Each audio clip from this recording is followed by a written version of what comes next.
Hi, welcome back to my channel. My name is Allie. I just took a shower, so excuse my wet hair, but I wanted to talk to you about all the books I read last week. I read 6 books, which is crazy. A couple of them were very, very short, but yeah, I read a lot. I did start all of this as a vlog, and then it didn't go well. So we scrapped it. I'm just gonna do a weekly wrap up. And at the end, I'll mention things I'm in the middle of or starting today, just for fun. I don't know. Okay, first book of 2024 that I completed was The Nursery by Sylvia. I should probably have pulled this up. Sylvia Molnar. This is a debut novel and it was written so well. It's a very intimate account of a woman going through postpartum. Actually, the time jumps around all over the place to when, like before she's pregnant, to when she's pregnant, when she is in the hospital just after giving birth, to a little while after giving birth, to like the present timeline, which is probably a couple months. And it jumps all over the place. It's not linear, and damn, this girl is just going through it. I don't want to diagnose her, but it seems like she has some sort of postpartum depression or something like that. I'm not a psychologist, okay? But she's like going nuts just dealing with all this on her own because her husband has to go back to work, and you see their relationship going back and forth in the different timelines. You also get flashes to her childhood. We delve into like her relationship with her mother. I think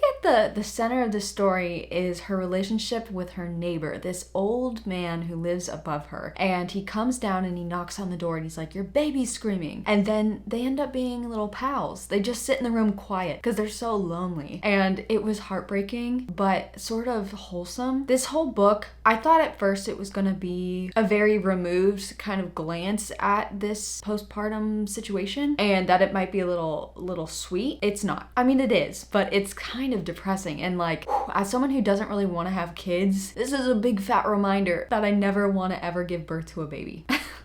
I ended up initially giving this like a 3.75, but I gotta bump it up to 4 just because the writing is so well done. It's so detailed, and you know what? There is a note from, I think, someone in the publisher's house talking about why they vetted this book, and that alone made me want to like tear up. It was just so heartfelt. And they made a comparison, I believe, in that note that it's almost like Tasha Moshfegh's writing, and I definitely see the comparison. Obviously, it's not as messy and it's not as long of a book, and the character isn't unlikable at all in my opinion, but the level of detail is like an Tasha Moshfegh book, and that is my favorite thing about Moshfegh's books. So I think that's a big reason why I really love this story, was because damn, she went into like every single detail of what was going on with her body, with her thoughts, like everything. I'm trying to remember why I'm not giving it like a 4.5. I really can't at this moment. I'm giving it a 4, might go up, we'll see. Then I read The Origins of an Academy Bully. This is the Zodiac Academy prequel, and I had no idea what to expect. I know that the Zodiac Academy is like a bully romance, and so I was expecting this to be like a smutty time. I don't know why. There was no smut in it, and actually one of the point of views was like a 14 or 15-year-old boy, so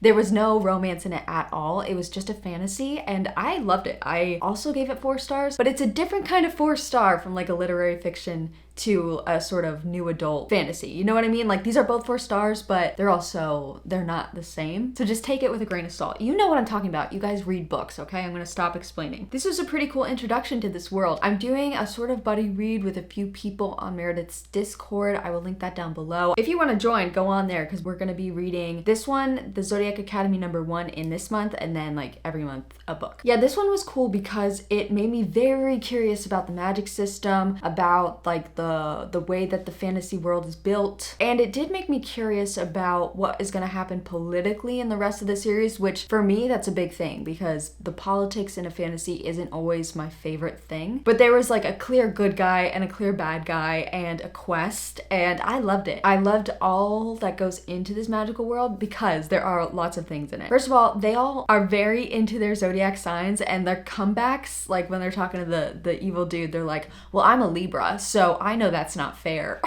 I can't tell you how much I appreciated that. As a Gemini, fucking loved it. At the same time, they're also all fae, which I keep forgetting as I'm reading this story. Even the first one that I read, I'll talk about it in a minute. I keep forgetting that they're fae. And then they also shift into some sort of magical creature. There are like werewolves, vampires, dragons, sirens. I'm probably forgetting a whole bunch. And then on top of that, they all wield at a certain age magical abilities that come from like the earth. So fire, water, air, and earth. And so it's all very complicated, but not really, and it's really fun. It's like all the favorite magical things put together. Anyway, we meet a couple characters from Zodiac Academy, and they sort of band together. They create a bond, which was interesting because I think it's sort of a spoiler for something that's going to be revealed in the series, but I don't personally mind finding out this way because this book really made me more intrigued for the series, I think, than if I started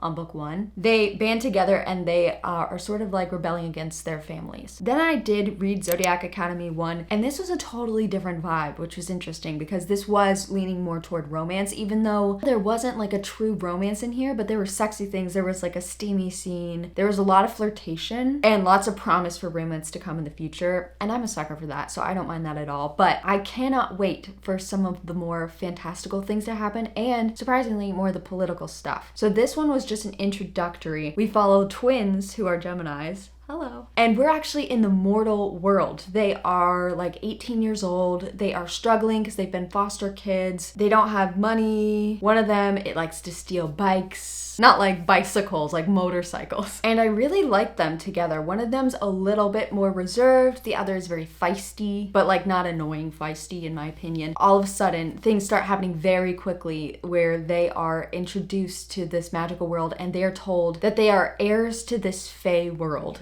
And they have been like missing, like Rapunzel. And so all of a sudden they are just like transported to this world, and it's so funny how quickly they just are like, okay, this is our life now. They end up going to this academy, Zodiac Academy. It's like a college because they're all 18 and up, which makes the bullying and stuff that happens like a little more bearable. But it was really fun to find out like what their magical powers are, like which elements that they wield.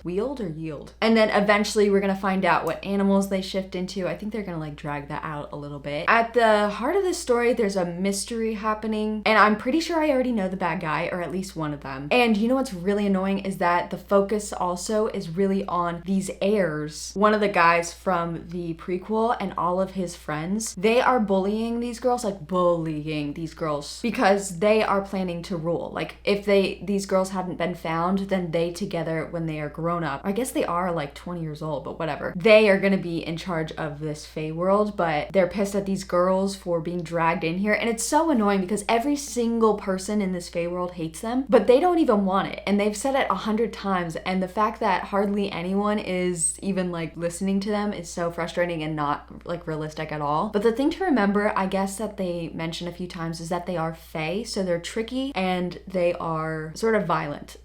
So yeah. The bullying, I am surprisingly a fan of a bully romance. I know that's weird. I'm not sure what it says about me. I actually had a sort of bully romance growing up. I actually hadn't put that together till just now, so I'm gonna table that. The bullying is pretty like wow, especially at the end. I was like, damn, how are they gonna like come back from this? But at the same time, the girls, the main characters, I think their names are Darcy and Tori. They are pretty resilient and they don't like let it really get them down. They kind of brush it off and they even retaliate and enact revenge. So it doesn't feel like a total abuse of power. Like it sort of is. I don't know. If you're not a fan of bully romance, then maybe this one's not for you. And the fact that there's no romance happening yet. Like it's not like they bully, well, actually they do sort of make out with some of them after they get bullied. And that's the thing, it almost feels like a reverse harem because I think there are 5 heirs and you can kind of tell who's gonna end up with who, but at the same time it's kind of giving the bonds that tie us feeling. If I had to mix other books to see like what I feel like inspired this story, the bonds that tie, a little bit of Crescent City because it's an urban fantasy, Vampire Academy with the power yielding and being at this school setting. It's also giving a tiny bit of The Cruel Prince and Sky High. So if any of those combinations sound intriguing to you, maybe pick this up. I'm giving it a 3-star because I know that the bullying is just a farce. It's like a fun farce that's distracting everyone from the real problem, which we're gonna get to in the other books. And especially based on the prequel, like we know who the enemy is. So it's interesting that I started with Origins because I do love being introduced to it like that. Like I got the full breakdown of what's going on in this world and I'm like, oh wow, there's a lot of possibility for fantasy elements and political intrigue with this fun bully like romance shit. But at the same time, it's like I know certain characters are good, I know certain characters are evil,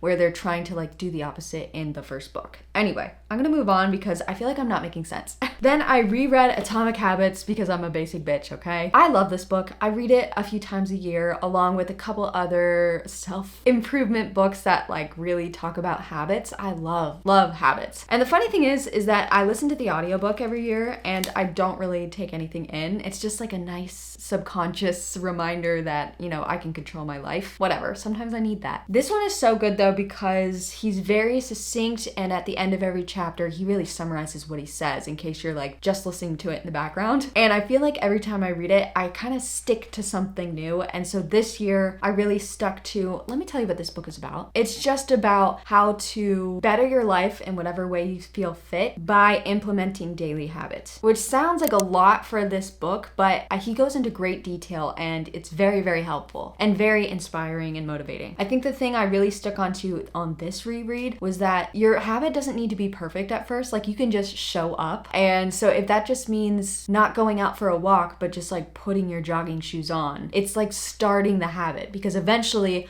I'll put my running shoes on and be like, well, I've already got these on. I might as well go outside. So as long as you take a tiny baby step towards your end goal, it counts. And it's gonna help like get you there. I don't know. I feel like I listen to that every year, but I don't think anything's gonna be changing anytime soon. So maybe next year I'll actually have put some of that into motion. Next, I read Sugar Baby by Celine St. Clair, and this was a little disappointing. I thought this was gonna be 5 stars and it ended up being like 2.5. But I have seen just recently on Instagram someone whose book taste I really align with, they gave this 5 stars. So you'll really have to look into this and just try it out if it sounds like something you're interested in. This is about a young mixed race woman who's living in London. Well, I guess she lives in England near London. I just sometimes as an American, I'm just like, oh, everyone has a British accent. They live in London. She has a very strict religious mother and she's not allowed to do anything. She is like 21 years old, and it's really frustrating for me to read someone who's an adult being bossed around or letting people boss them around. She works as a cleaner, and one of her clients' daughter, who is around her age, she starts talking to her about how she's gonna write this book about how to control men. She says that like she gets all this stuff from men as like a sugar baby, and she really doesn't have to do anything. And so she takes it upon herself, this client's daughter, to use Agnes, our main character, as a guinea pig to see if she can follow her rules and get men to do shit for her and become a sugar baby. So Agnes starts, you know, diving into this world, and quickly, this is on the back of the book, so it's not a spoiler, her mother finds out that she's up to something, and so she kicks her out, and Agnes has to start living with this woman, the sugar baby, and all of her sugar baby friends in this apartment. And it is kind of like girly, and it's giving girl group. It's kind of slightly giving the girls. I love this book. This is like a 5-star book for me. So you see what I'm saying? There are elements in it that I really was intrigued by and that I actually adored. I guess the thing that I really was bothered by was how judgmental this kind of lesson was, because it was sort of like a morality story, and I don't vibe with that, just because I think it's such like a human thing to just experiment, and I don't know, I just felt like this was a little judgy, and the lesson that our character learned was just so annoying. Like, she was so irritating. At first I was like, okay, maybe she's supposed to be irritating, maybe this is a satire, but I really don't think it was, because she did learn her lesson, and she like, I don't know.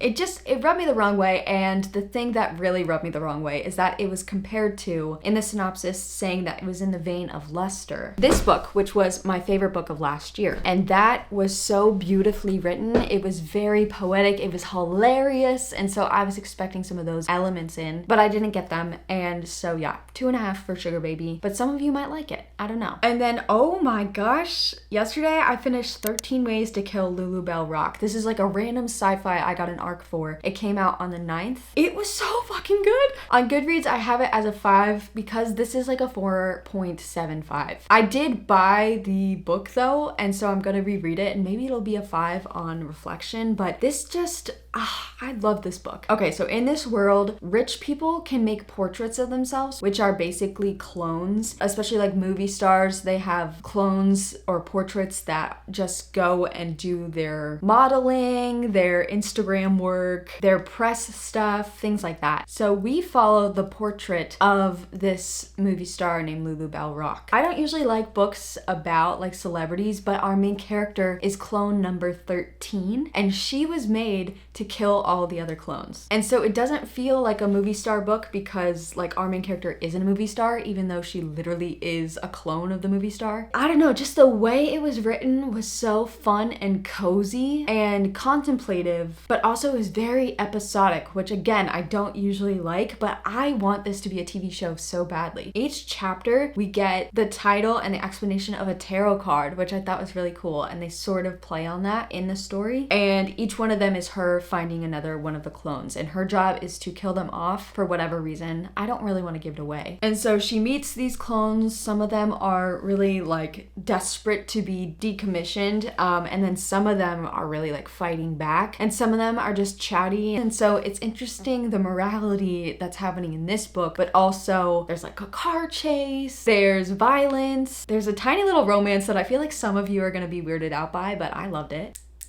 I just felt so much for this number 13 clone. Like, she grew up so much, and I thought it was really interesting. I've always been really fascinated by clones or robots or things like that, where we're talking about identity and the sort of right to have your own thoughts and opinions versus like your maker. I've always been really fascinated by that, and some of my all-time favorite books are following that conversation. So like, oh, this is just so perfect for me. And the only reason I'm not giving it a total 5-star, at least not yet, is because the ending did feel a little rushed, and I felt like they were trying to make it all logical, and the whole purpose of the book, it didn't feel like a logical, like, I don't care about the logic in this sci-fi world. And then they ended up like scrapping that anyway at the I don't know, I didn't like the end, but everything else about this I really loved. And you know what's weird? I never knew that there was such a thing as cozy sci-fi, but I feel like this, even though there's like violence, killing, and some existential conversations, I feel like this was very cozy. I don't know, I loved it. So those are all the books that I read. I got a really high rating, a couple 4 stars, 1 dud, and a good reread. And so yeah, I'm feeling really good. I'm like such in a reading mood right now, which is great because last year there were so many times where I wasn't in the reading mood. So I'm just leaning all the way in. As for my current reads, I am about 48% through Midnight is the Darkest Hour. I'm on page 170. I'm having a lot of thoughts about this. First of all, this is Twilight fanfiction, and I don't want to hear another word about it. This is so funny. I truly think she meant for it to be funny because